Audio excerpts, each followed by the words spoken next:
So guys, when we look at aggregate supply curves, we're looking at aggregate supply curve for the whole economy, uh, right?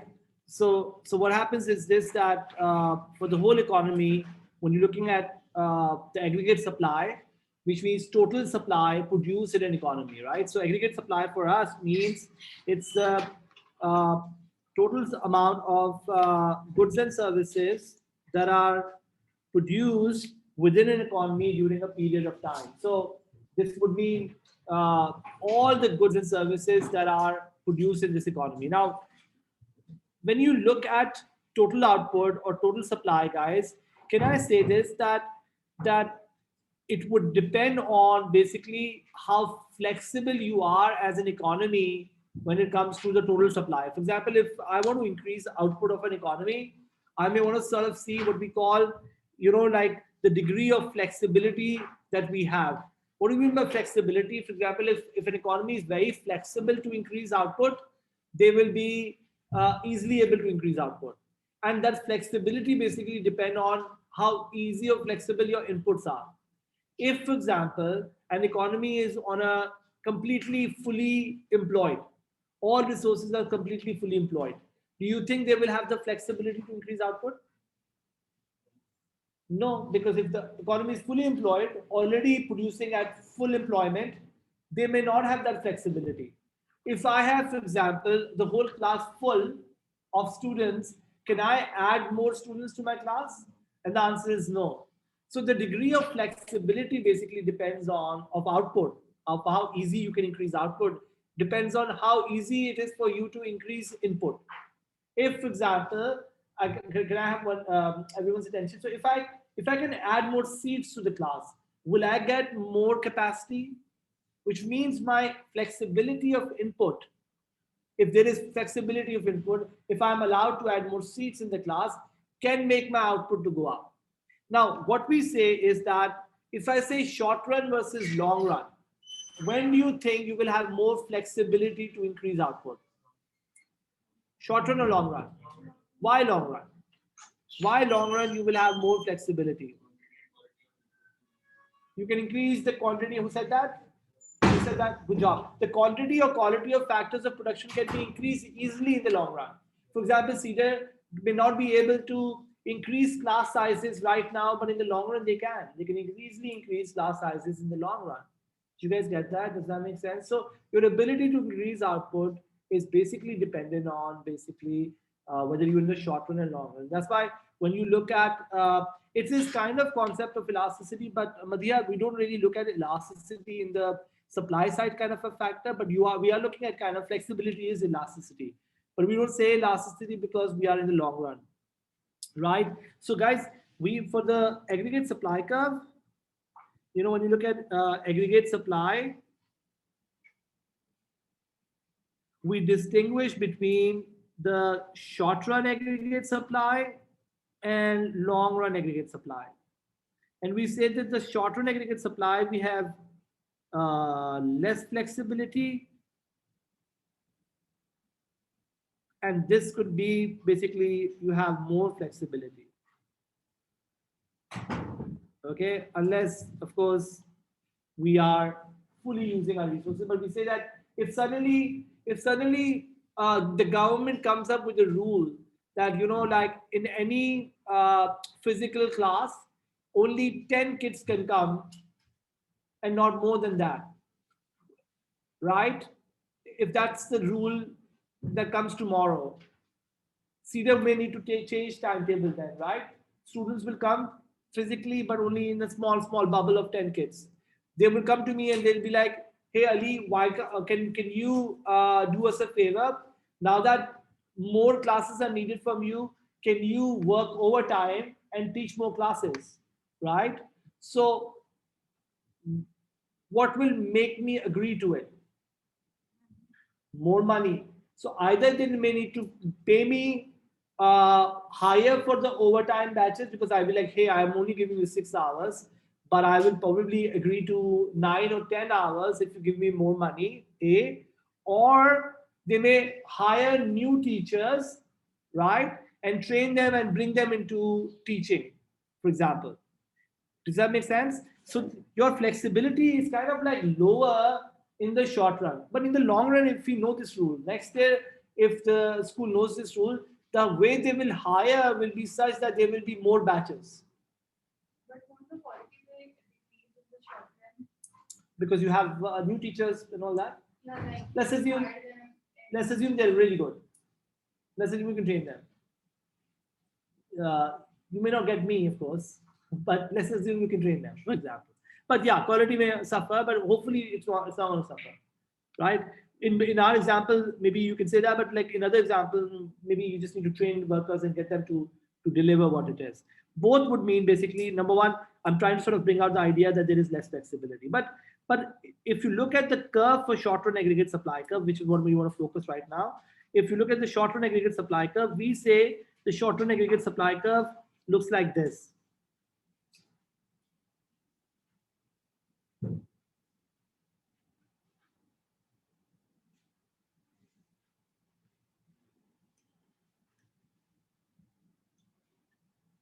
It looks like this, guys.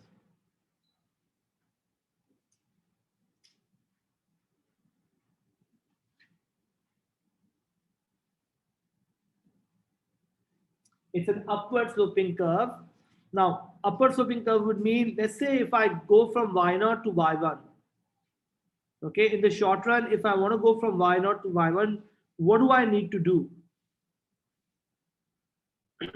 Guys, if I want to produce more output from Y0 to Y1, if I want to increase Y, I need to either pay workers more wages to work overtime, or I may need to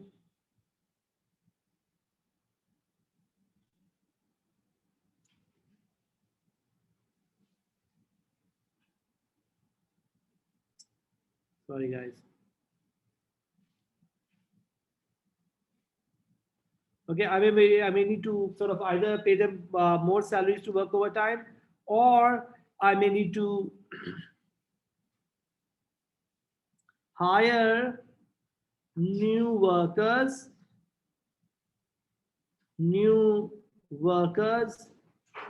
and train them.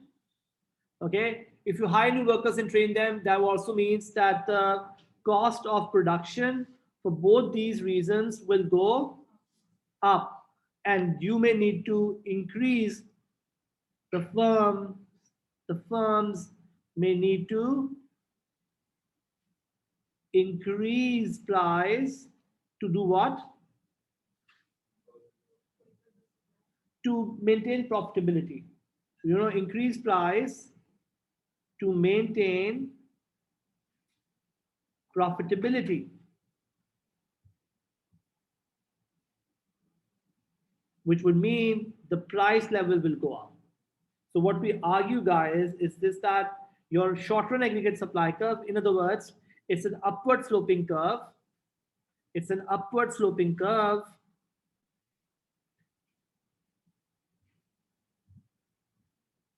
It's upward sloping curve where phi goes up, you will see price level to go up. Make sense, everyone?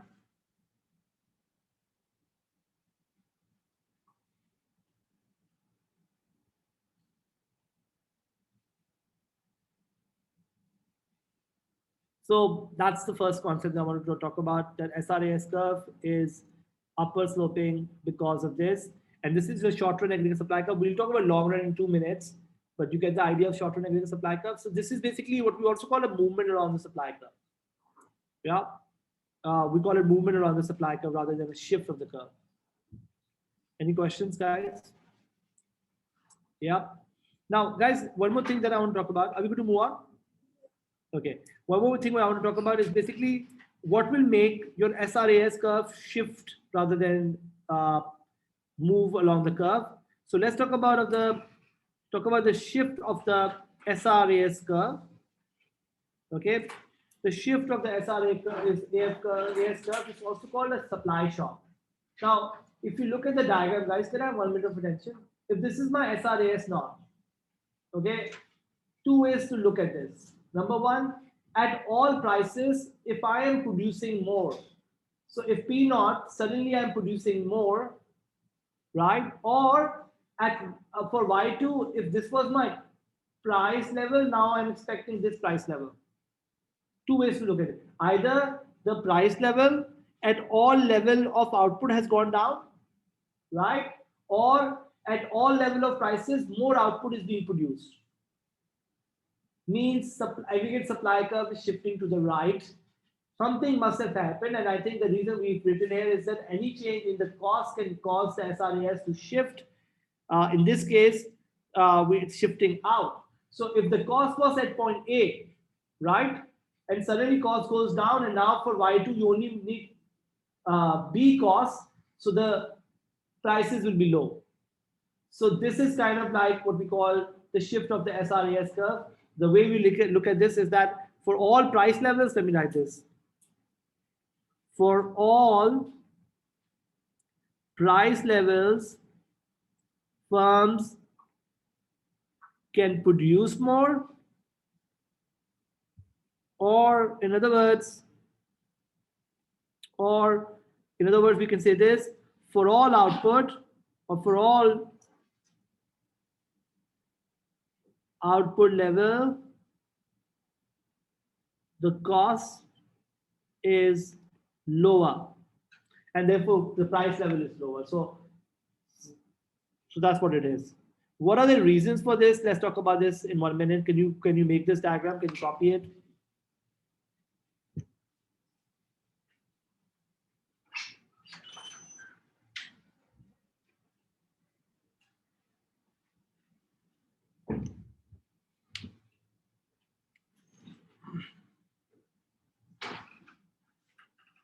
Move on. So guys, when you look at what are the various reasons why costs can change, the first reason that we identify is wage level fall. What if a whole country's wage level fall? Let's say like removal of minimum wage, or for example, trade unions become less powerful. Trade unions are, by the way, organizations that negotiate wages for what if workers, and if they become less powerful, SRAS to shift out as the cost of production at all levels, uh, at all levels of output will fall. So your first reason why cost can change could be a key input like labor cost goes down. Another reason could be key input like oil and other key raw materials if they become cheaper. That will also make SRAS to shift down. So any input changes in price which can affect the whole economy, like labor can affect the whole economy, or also your in oil becoming cheaper can affect the whole economy and so on. Make sense? Are we good with this? So that's the first point, which where the cost of workers or cost of input is changing. Make sense? And we'll see this tomorrow in an MCQs how this gets tested. But remember, if the cost of inputs is changing, SRAS will shift to the right or left depending on cost going up or cost going down. Make sense?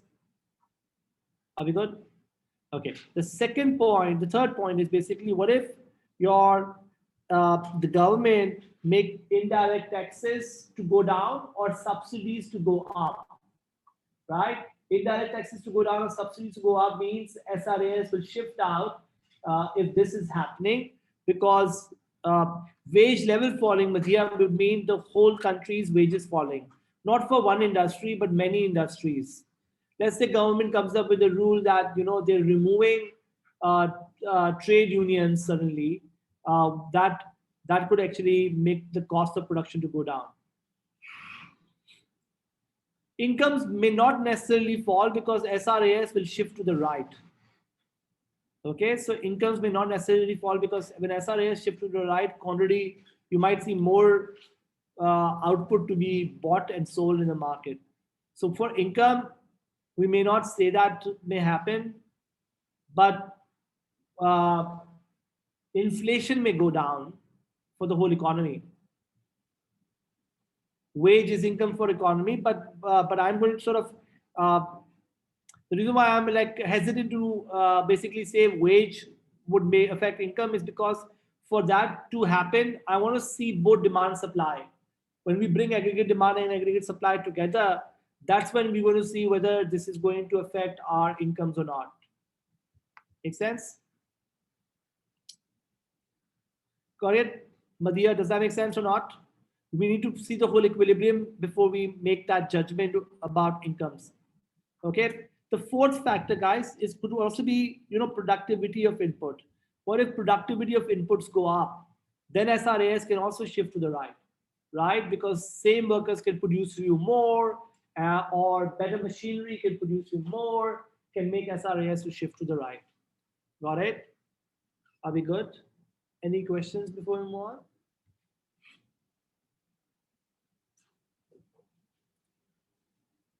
So in a way now, if I bring this together, guys, I want to bring this together now. If I bring both the analysis together, now we have a kind of like an equilibrium that I want to talk about more in detail tomorrow because I want to talk about long run. But I just want to show you how both meet. So where AD meets AS, we say this is kind of like a macroeconomic equilibrium, which will help us understand what's the economy's price level is and what's the economy's equilibrium GDP is, or output, value of output is. Okay, so value of output and price level where they meet, you will see the macroeconomic equilibrium, which I'm going to talk about in detail tomorrow because that's the discussion for tomorrow. But I want to talk about quickly the long run aggregate supply because we said this, there is a distinction between short run and long run. And why are we making that distinction? Because the flexibility may differ in the short run versus long run. In the long run, you have more possibilities, more flexibility, and so on, right? So that's what we said. That's why we need to distinguish between short run and long run. Are we good? Any questions? Okay, so you can write here that the heading below this could be the macroeconomic equilibrium. Okay, so just wanted to introduce it because I want to move on to LRAS. So when you look at LRAS, long run aggregate supply, there is a, when you look at long run aggregate supply, there is a bit of a, what you call it, disagreement among economists. There is one school of thought which has a different kind of a view about long run aggregate supply curve. Another one has a different view. So we want to talk about both the views because sometimes in your MCQs, you will see one shape. Sometimes in your MCQs, you will see another shape. And so a lot of kids get confused that is that the right shape for LRAS or not. So we want to introduce both the shapes. The theory part of why this conflict of or disagreement is between economists is more of an A2 discussion, but we will talk about it to have a fair understanding of why the shape looks like what it is. Okay, but the whole school of thought discussion will happen when we do A2 macroeconomics. So long run aggregate supply has two views. One is what we call the classical view, which is, and another one is what we call Keynesian view. So who are the classical versus Keynesian? Have you guys heard of the name Adam Smith? Adam Smith was a economist in the 1800s. He's called father of modern economics. He came up with this idea in his very fundamental work called what was it called? The Wealth of Nations. He said this, let the markets operate freely because markets, he said, are really powerful. He said there should not be any government intervention. And he also came up with this idea that there is something called an invisible hand. You might have heard about invisible hand if you've done O-level economics, where he said that markets beautifully come to equilibrium without government intervening. The buyers and sellers in the market will figure out, and there will never be a shortage or a surplus in equilibrium. So everything in an equilibrium will be such that there will never be any shortages and so on. So he in the 1800s came up with this idea that if you are in the long run, in macroeconomics, if you're in the long run, he said you will be at full employment, which means all resources will be fully and efficiently employed. So his theory was that if you are in the long run, you will be at full employment. And he said this LRAS will look like this. LRAS is going to be just like your PPC, which is going to be at YF. This YF means the value of output be equal to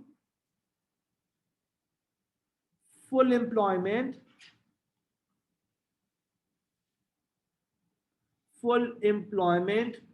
level of output. So he came up with the idea that if ever you are in the long run, if somebody says that the economy is in long run, then there will never be anyone unemployed. All the resources will be fully and efficiently employed. By the way, vertical supply curve means what? Fixed supply. This is all what it is. This is the maximum, and the economy will be producing at its maximum. Now, my question to you guys is that if in the maximum output, suddenly demand goes up, what will happen? So canteen has a fixed quantity of chicken rolls and suddenly demand goes up. Can he increase output? He can only increase prices, which means inflation can happen. So he came up with also this idea that if you're in the long run and if ever demand goes up, AD curve shifts to the right, you will only see prices to go up.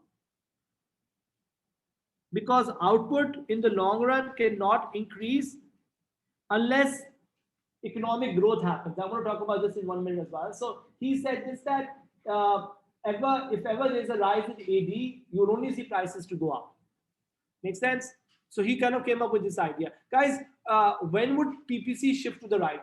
Remember PPC used to shift to the right. When would that happen? If the quantity or quality of factors of production go up, right? He said this that if ever economic growth happens, which quantity or quality of factors of production go up, then you may see something like this to happen. The LRAS may shift to the right. Okay, and he said this is called a rise in productive potential. You might go from YF to YF dash, but that basically means so YF to YF dash. That he said this is basically economic growth happening, which happens because of improvement in quality or quantity of factors of production. Okay, so if ever there's going to be like an improvement in quality or quantity of factors of production, you may see LRAS to shift out. Otherwise, if you are in the long run, you will be at full employment. Okay, then came this whole issue, which I want to talk about as soon as you tell me, guys, you guys are done with this. Any questions about this? Okay, then came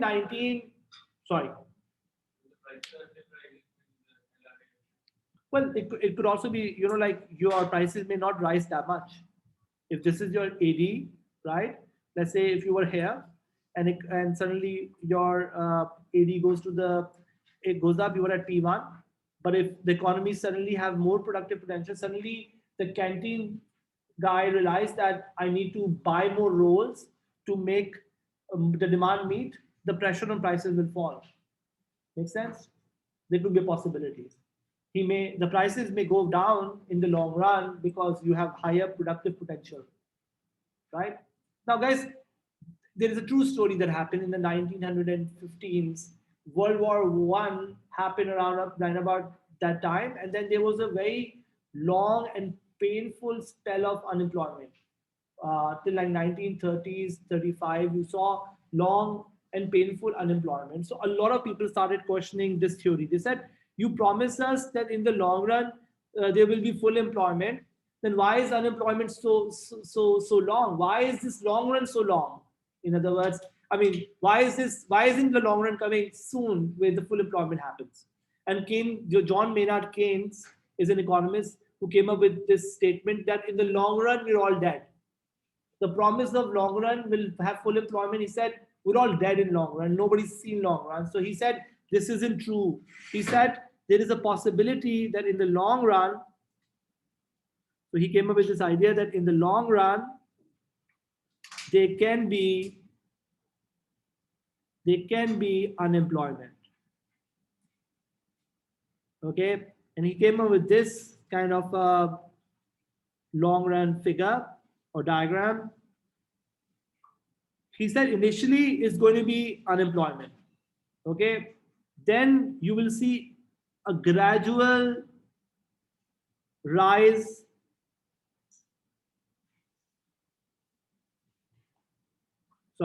a gradual rise, and then you will have a vertical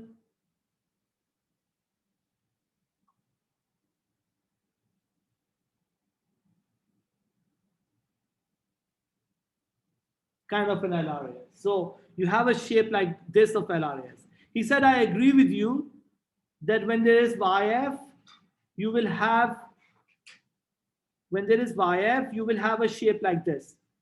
But it's not true that in the long run, there could be no unemployment. So he said from 0 to YF, there is unemployment. Okay, so you could have unemployment even in the long run. Now, guys, can you have 1 minute of attention? Look at this. He said this, that if your AD goes up from 80 to 81, right? And the economy has unemployed resources, will you see output to go up in the long run?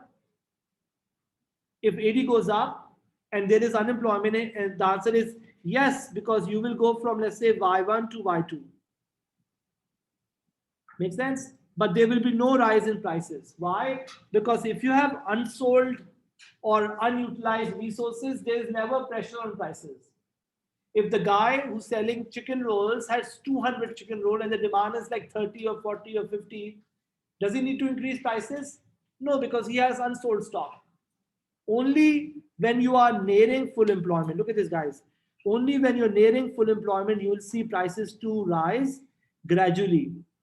And it's true, inflation initially happens gradually. Then you could see the prices can rise fast if you're reaching full employment. So he said this, that only when you are at full employment, you'll see the prices to rise. But otherwise, if you are in the long run and AD goes up from 80 naught to 81, you may not see prices to go up. So he came up with this idea that in the long run, there could be unemployment. And then he said that this is basically Y naught to YF, what we call reaching full employment. And then YF is what we call full employment. Are you all with me? Does that make sense? So YF is full employment, Y naught to YF is reaching full employment, and 0 to Y naught is a zone of unemployment. Okay, so he actually said this, that because historically what was seen is this, that you were seeing that the long run was not being reached. So he said only when you are in a situation when there is full employment will you see no rise in output, but basically, so I'm saying Madhya, from 80 naught to 81 you are in unemployment, but you can't really go to YF. There will be a time when you suddenly come towards full employment. So when reaching full employment, if the AD goes up, prices are slightly rising, like inflation may happen. And then comes a point when you are at a situation where there is kind of like you are in a full employment zone when only prices go up, output doesn't go up. By the way, when you're between Y naught to YF, both output and prices can go up. Okay, but then here only prices go up. Here only output goes up. Here prices and output both can go up, and here only prices go up. So you're creeping towards that kind of a situation. So that's his theory. We don't need to know much about it, but you can have both these kind of shapes coming in your exam, and I'm going to show you MCQs tomorrow. Okay, And tomorrow I'm going to also talk about the equilibrium. Thank you very much, guys. Have a good day. Only one of these if need be.